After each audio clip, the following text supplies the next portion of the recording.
Good evening, Appalachia. Welcome to the Late Shift Halloween Special, the only talk show in the wasteland where the guests are scarier than the air quality. I'll be honest with you folks, I've officially given up on my symptomatic machine. Every morning it gives me a new mustache. Yesterday it was a handlebar. Today it's a crime against facial hair and decency. And before anyone asks, no, I didn't pick tonight's guests. Apparently they're classified. Even I wasn't allowed to see the list. All I got was a memo from Enclave Command that said, quote, keep a hazmat suit and a priest on standby.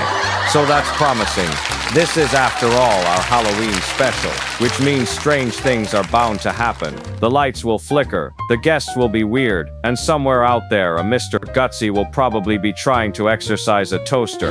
But don't you worry, citizens. We've got a classified lineup that's guaranteed to make you laugh, scream, and possibly file for hazard pay. So grab your pumpkin spiced Radaway and your favorite lead line blanket, because tonight we're diving deep into the spooky, the strange, and the strictly confidential. I'm your host, Lincon Monroe, sharp suit, sharper wit, and officially unvaccinated against ghost possession, broadcasting live from Training Camp Evans, where morale is high, caffeine is restricted, and someone keeps stealing the candy from the armory. Alright Patriots, tonight's lineup is so top secret even my teleprompter just says good luck, so let's find out together who or what is waiting behind that curtain.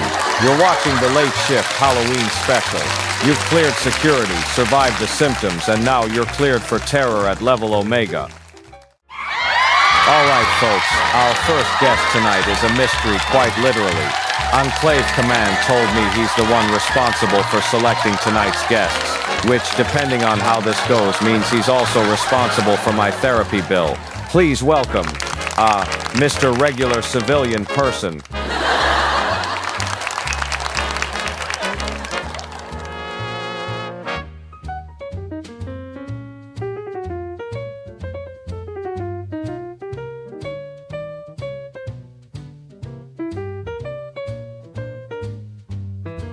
Good evening, Mr. Monroe. Pleasure to be here. Absolutely no reason to be suspicious. I'm just your everyday, average, completely normal, non-government employee. Right, and I'm just a Vault-Tech salesman on vacation, so tell me, Mr. Definitely Not a Spy, what exactly is your role in tonight's show? Well, Mr. Monroe, I specialize in evaluating high-value civilian candidates for classified interactions of the non-threatening variety. I see, so you're in recruitment, or as the Enclave calls it, mandatory volunteering.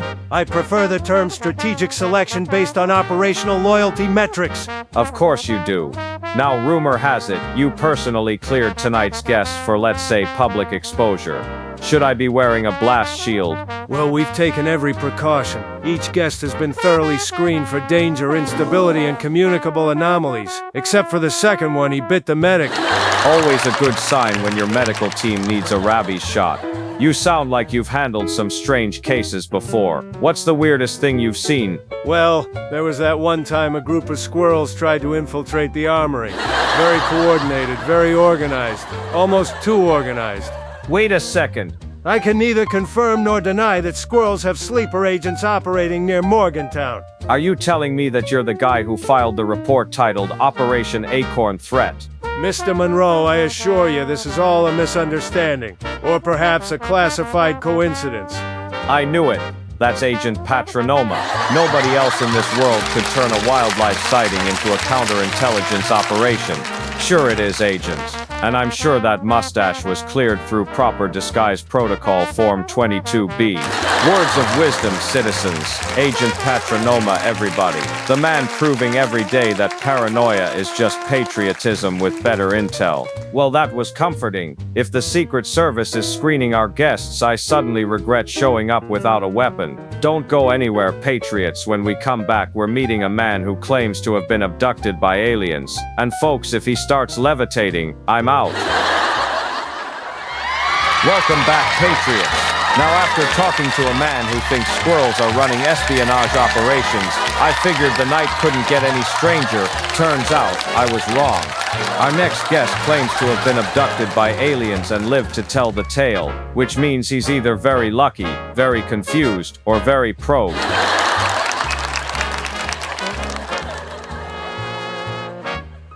Please welcome Mr. I Come in Peace. Good evening. Don't be alarmed. They can hear us, but they can't see us. Unless you've got dental fillings, then you're on their radar. Fantastic. I knew I should have gone with ceramic. Now, Mr. Alien Expert, tell us, how did this close encounter begin? It started on a Tuesday. I was out collecting scrap near the Charleston train yard when suddenly I got lifted off the ground. A bright light. A humming sound. My Pip-Boy started speaking fluent binary. Your Pip-Boy started talking. Yes, it said, please remain calm. Subject 3-4-B. Internal probe I'm sorry. Did you just say probe initializing? Oh, yes. Completely routine. They were very polite about it. Even gave me a complimentary beverage before the examination. Good to know they're following hospitality protocols. And then they installed something, right? Airy. Oh, dear Lord. They said it would enhance communication efficiency. Now I can hear radio stations through my stomach. Well, that's one way to stay tuned in. So tell me, what were these aliens like?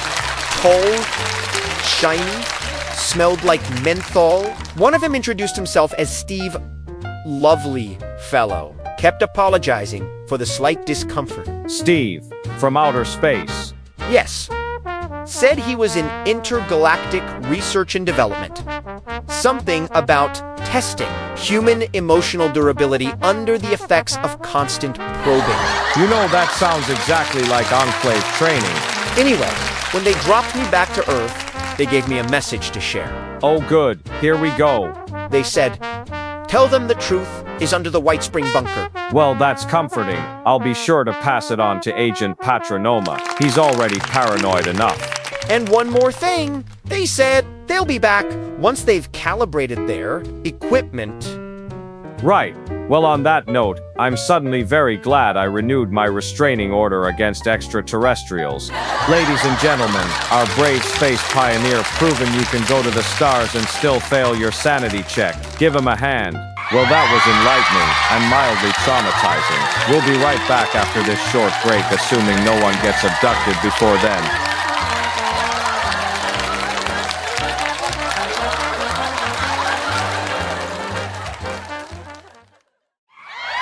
Welcome back, citizens of the Wasteland. If you're just tuning in, you've missed alien abductions, government cover-ups, which means we're right on schedule. Now, our next guest caught our attention for one simple reason. He's been cursed by a bear suit. Yes, you heard that right, a bear suit, which, to be fair, still sounds safer than wearing Brotherhood armor in an Enclave base. Please welcome Ranger Ross. Who moved my chair? I swear, if one more person touches my stuff.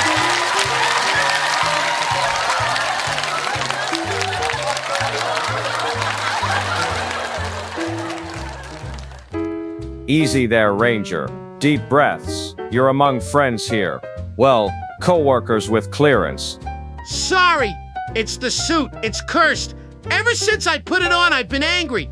All the time, like ready to punch a Yaogwai angry. So, Tuesday. I found it in an abandoned campground near the mire. Looked normal at first, big fluffy, smelled like wet fur and sadness. Then I put it on and suddenly I blacked out. When I came to, 3 hours later, I destroyed half the camp and eaten a picnic table. Well, look on the bright side, at least you're biodegradable. You think this is funny, Monroe? Every time someone says the word Halloween, I see red. Halloween. Stop it, Monroe! Okay. Point taken. You know I've met mutants calmer than you. You think I like this? I've tried everything. Science division ran scans. Priest threw holy water. Even Mr. Gutsy tried to exercise me with a flamethrower. Didn't work, just singed my eyebrows. Well, look on the bright side. You'd make a great motivational speaker for anger management classes. Keep talking, Monroe. Keep talking. I'll put you in a bear suit.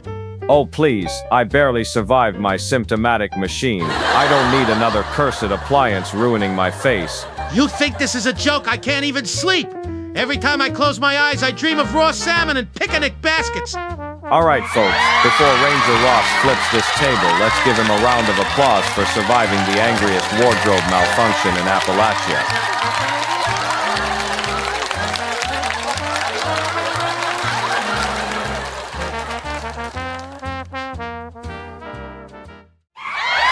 Welcome back, Wastelanders, ghouls, and everything in between. For those still with us after that last interview, congratulations, you survived Ranger Ross's anger management seminar. Now, Halloween wouldn't be complete without a little bit of bone-chilling fun. And by that, I mean our next guest, who quite literally has nothing but bones. Ladies and gentlemen, Mr. Bones, everyone.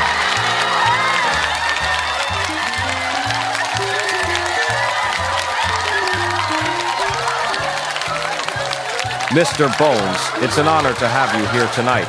You look fantastic. Really, you've lost weight since I last saw you. Now, for the record, our guest here has, shall we say, a bit of a communication issue, so tonight we're going to try something different. I'll ask the questions and he'll rattle off the answers. So tell me, Mr. Bones, how does it feel being part of the Wasteland's more minimalist population? Ha, I couldn't agree more. Brotherhood of Steel does talk too much. Tell me, do you miss anything from your old human days? You know, back when you had organs or hair.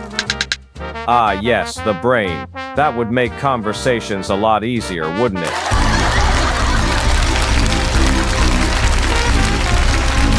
Okay, that's fair. You've got me there.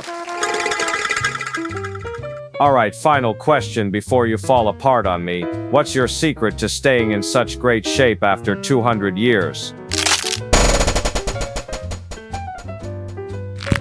Calcium supplements. Folks, take notes. Let's hear it from Mr. Bones, proving once again that in Appalachia, it's what's inside that really counts, even if that's just air.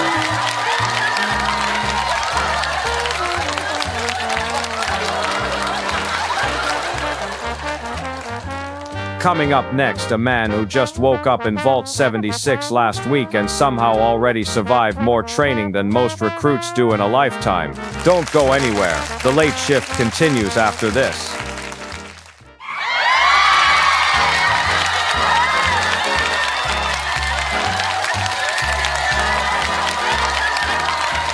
Welcome back to the late shift.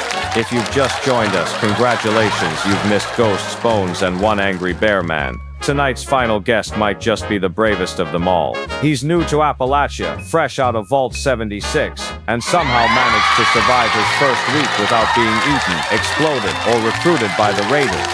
Folks, give a warm Enclave welcome to Private First Class Johnny Vance.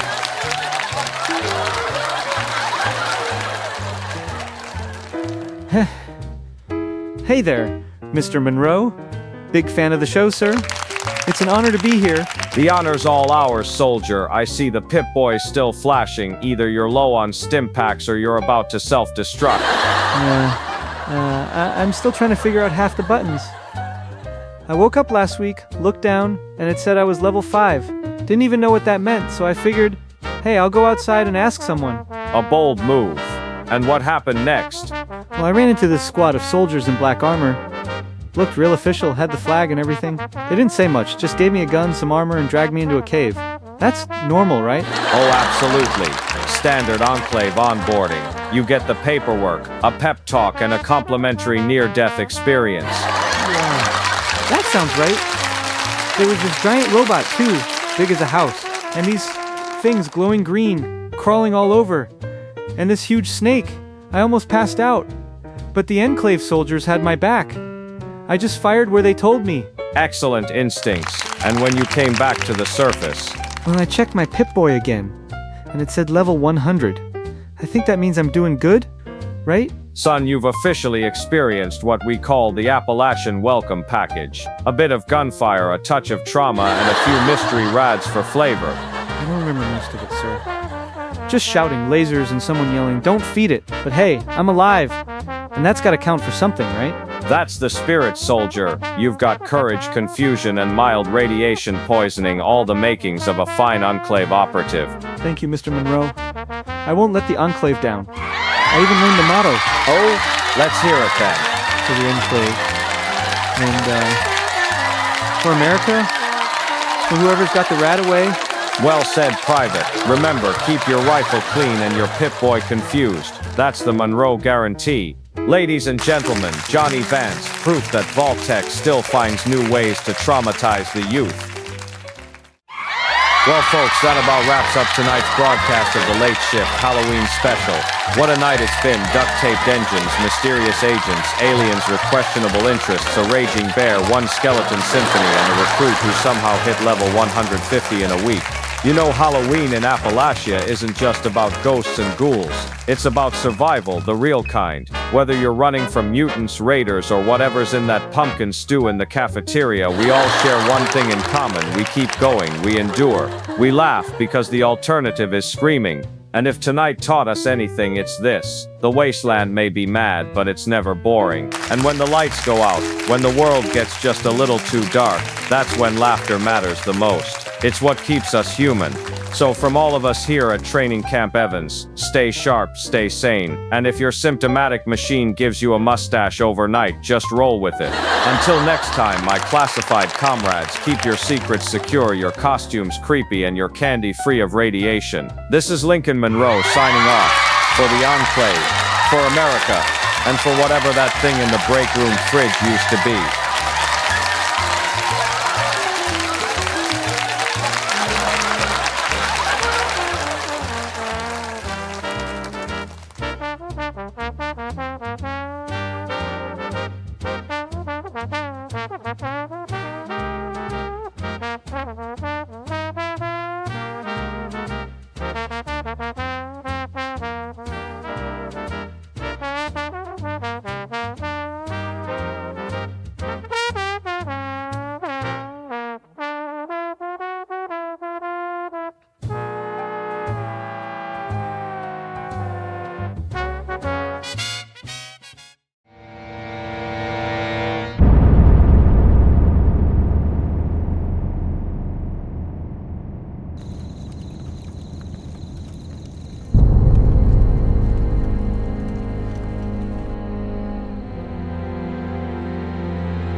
I've been waiting for this moment for a long time! I thought I left you inside the vault. What are you doing here? What I am doing! You left me in there to rot, motherfucker! Now fucking die!